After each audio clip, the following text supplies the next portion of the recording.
Hello everyone, I'm UnsungNPC and we're back here with another class video. Today we're going to be taking a look at the fighter class. So I've already got that. Now I'm here at the fighter. If you're seeing that there's more archetypes than usual, that's because I use a mod called Call of the Wild. So these last three here are from the mod. We will be going over the base game archetypes first, and then we'll be getting into the archetypes from the mod. So you can check that mod out on the Nexus. It's created by user Holic92. Okay, so the fighter. Fighters are pretty straightforward, I feel like.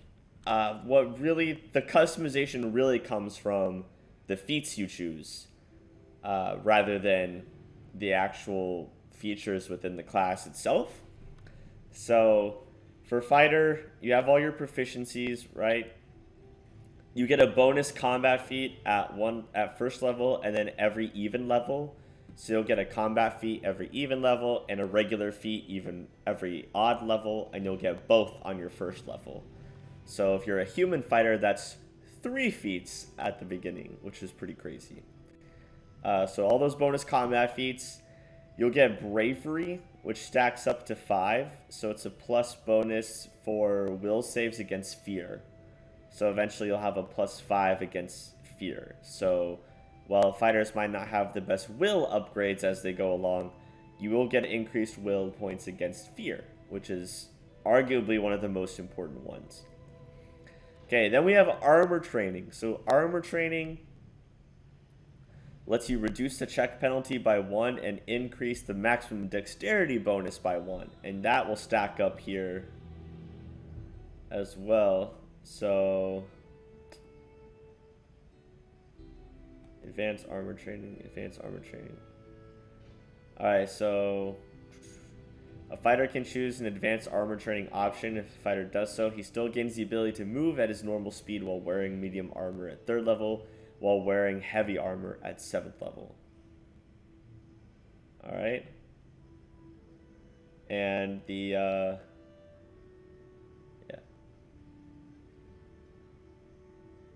So basically what happens is you get these bonuses, the armor check and the dexterity bonus, and every 4 levels it increases.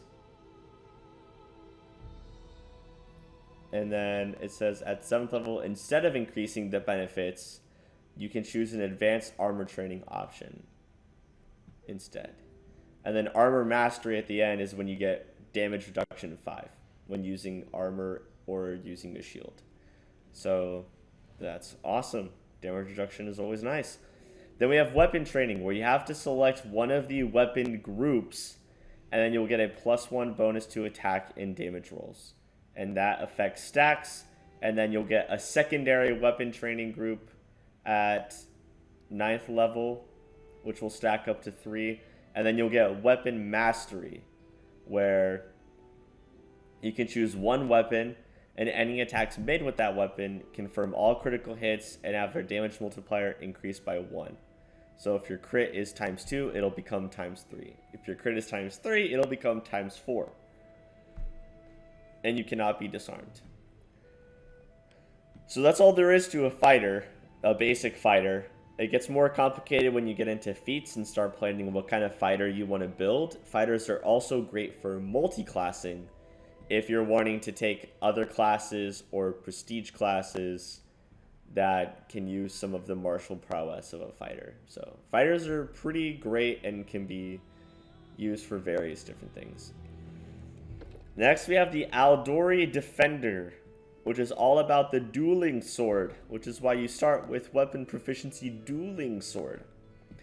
So the Dueling Sword, you still get your combat feats. You miss some here because of the other bonuses that you get instead. And then you still get your bravery stacks and your weapon training. And then you'll get armor mastery at the end, so you'll get damage reduction 5. But instead of the overall armor training, you'll get defensive parry. So when you make a full attack with a Dueling Sword, you gain a +1 to your AC. And then this against melee attacks. And this bonus increases. So instead of the armor training, you'll get that because dueling sword users tend to wear lighter armor instead of heavier armor, so that's why they do it like that. You get disarming strike. So when you successfully disarm using a dueling sword, you also deal normal damage to the target, but without the normal strength bonus. Instead of just disarming them, you'll still deal damage to them, which is cool. You can throw a blazing wall of steel to defend himself. When fighting defensively with a dueling sword, your penalties on all attack rolls are reduced by 2, and the dodge bonus to AC is increased by 2 for the same round. Okay, so when you fight defensively with the sword, the dueling sword, that's pretty cool. It's a way better benefit to fighting defensively. And then counterattack. You can make an opportunity as an immediate action against an opponent who hits the sword lord with a melee attack. So if they hit you, you can make an attack of opportunity as long as they're within reach, which is pretty cool. Just, you hit me, I hit you. A Dory Defender is great if you want to get into Duelist or Aldori Sword Lord or anything like that. Really great class that can also be used with other classes as well. Tower Shield Specialist. Alright, so Tower Shield Specialist. You get the Burst Barrier, so you get a +1 bonus to reflex saves. And then it increases, so you'll get a bonus to reflex saves while using a Tower Shield, which is pretty cool. You still get all your bonus combat feats. You get armor training just like a regular fighter. And then you get Tower Shield training. So the armor penalty is reduced by 3, and the maximum dexterity increases by 2. And this increases every 4 levels. So if we're using a Tower Shield, because they give you such negative penalties and give you very little dex room, this allows you to have that dex room and lower those penalties. And then you've got these abilities here, which take the place of weapon training along with Tower Shield training. So when you employ a Tower Shield in combat, you do not take the -2 penalty on attack rolls because of the shield's encumbrance. You gain your shield bonus against touch attacks. This ability is fantastic because heavily armored characters tend to have lower touch ACs because it's not armor based, but this allows you to add your Tower Shield to your touch AC, which is killer for a fighting character like this with low dex. So while using a Tower Shield specialist cannot be flanked, which is freaking awesome as well, because tanks are always getting flanked. Tower Shield evasion as like the rogue ability, and then improved evasion. So if you succeed, you take no damage on a success, and then on this one, if you fail, you only take half damage, which is just crazy. Like, Tower Shield specialists can become really hardy and really defensive more than some other tanks. I know everyone likes to do dex-based tanks more. I still think Tower Shield Specialist is really cool, especially since this game has a plethora of pretty awesome Tower Shields to use. So, next one is the Two-Handed Fighter. So the Two-Handed Fighter gets all your bonus combat feats, and you get all of these bonuses towards using a two-handed weapon instead of armor training and weapon training. So you get +1 bonus to combat maneuver bonus and defense on sunder and disarm attempts, and that increases to 5. So building a sundering or disarming character with the Two-Handed Fighter is pretty swell. And then you've got two-handed weapon training. So it's weapon training, but it's forward to the two-handed weapon group only, which makes sense. And that goes up to 4. And you get these extra abilities. So you get overhand chop, right? And then you can make a single attack. You add double your strength bonus on damage rolls, which is pretty sick. You get backswing. So when you make a full attack, you add double your strength bonus on damage rolls for all attacks.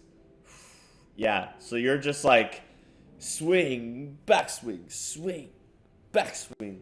And you're just adding double your strength to both of those. It's insane. Pile driver, you can make a bull rush or trip maneuver against the target. So these are very maneuver characters, like maneuver-based combat, which is really fun. Power attack, the damage from power attack is doubled instead of increased by half, which is insane. Devastating blow. As a standard action, a two-handed fighter may make a single attack with a -5 penalty. If it hits, it's treated as a critical threat. Oof. So automatic crit there. And then weapon mastery, just like the others, but for the two-handed weapon group. So again, pretty straightforward, but really more specialized, like the tower shield specialist, but it's specialized in two-handed fighting. So that's all the base game classes there. And if you want to check out feats for what would make a good build, I have both a strength-based and dex-based fighting build or fighting feats videos that you should totally check out. I think those videos would be helpful to you if you really want to play around with what fighters can do, because fighters are so feat dependent to make them good. So check those out. But now we're moving on to the modded archetypes. First, we have Drill Sergeant, one that I personally enjoy. I love any type of like tactician character that like dishes out bonus feats and teamwork feats as to the whole party. I think that's super overpowered if you can use it correctly. So he gets a tactician, just like Inquisitors. So being able to, give the teamwork feats to allies within 30 feet. Use them for 3 rounds plus 1 round for every 2 levels. And then you get Greater Tactician. So you get an additional feat dishing out, and you can use it as a swift action. So 2 feats as a swift action. Weapon Trainer. So then when you wield a weapon that you have weapon training in, all allies within 30 feet who can see and hear the Drill Sergeant gain half weapon training bonus when they wield any weapon of the same weapon group, which is really cool. So if you build your party to all have the same weapon training group, then you've got everyone getting bonuses for that. That's actually really awesome. I like that a lot. I like that better than other tactician classes. Just like being able to give the weapon bonuses, that's crazy. Master Tactician, an additional teamwork feat. Ta-da! Whenever the Drill Sergeant uses, he can create any 2 teamwork feats that he knows. Yeah. Which is pretty cool. And then you get your armor training, right? You get weapon training here. And then weapon mastery. So you sacrifice a little bit of the weapon training for this bit right here. But yeah, tactician build. Very cool. Lore Warden. So the Lore Warden is kind of like a skilled fighter.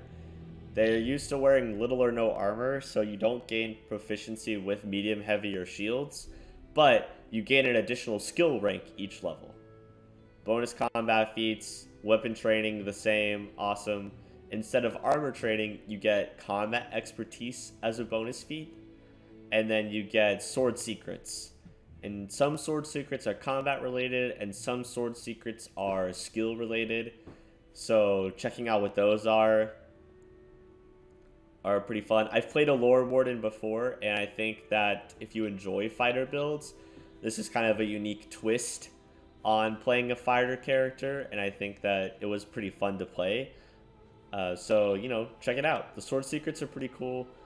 It is a modded class, so there aren't as many sword secrets, and I don't think the tabletop has that many sword secrets anyway, so it's not like there's a huge selection of those, and, not like feats or anything, but they are pretty fun to play with. So I enjoyed it. You should check it out. Maybe you'll enjoy it too. And then this one was more recently added, and it's the Dawnflower Dervish, Whirlwind Scimitar users from Qadira. So Sarenrae worshippers, you have to worship Sarenrae, so you have to be lawful, neutral good, chaotic good, or true neutral, right? You get your combat feats and your bravery and your weapon training, and then you get armor mastery. You just don't get the other armor bonuses. And then you get these bonuses. So Dawnflower Dervish takes only -1 penalty to AC after charging. And then at 7th level, you can charge with no penalty. So great charging characters. Great charging characters.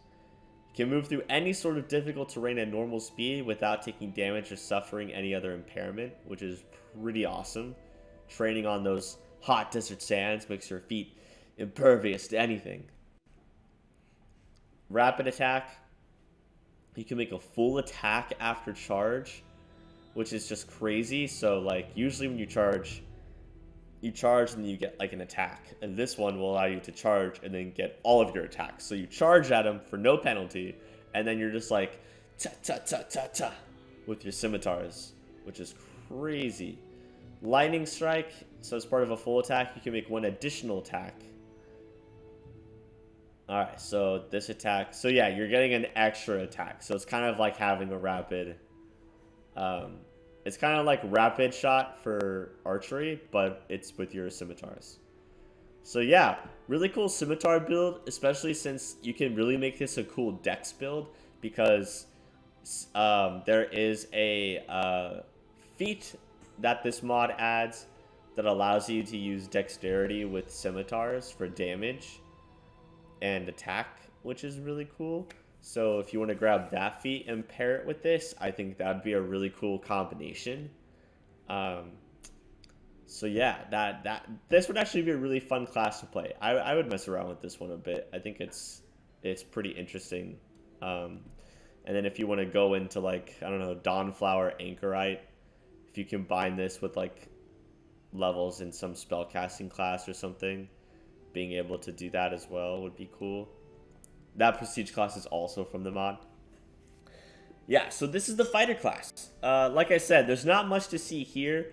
I think that if you really want to dive into it, there are a couple that are like specialized, tactician, different things like that. But fighters are really made from the feats that you choose. So once again, check out my feat videos. I have a strength-based one and a dex-based one. I think they could be helpful of learning which feats to play around with, because there's so many feats, it can be hard to skim through all of those and find which ones are related to what you need to do. So those videos kind of help clear that up for you. So I would check those out and play around with these fighters a little bit. You know, see what there is to it. But I think some of these are cool.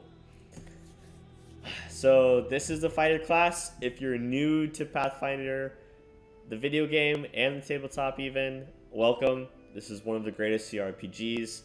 Pathfinder Wrath of the Righteous is around the corner, and it's going to be even better than this, so I'm super excited for that. If you're a veteran player, maybe this inspired you to get the mod. I seriously suggest checking it out. Call of the Wild on the Nexus. It's a fantastic mod. I can't stop using it because of all of the classes that you can get and all of the new archetypes they include. New feats, new spells, all that, so check it out.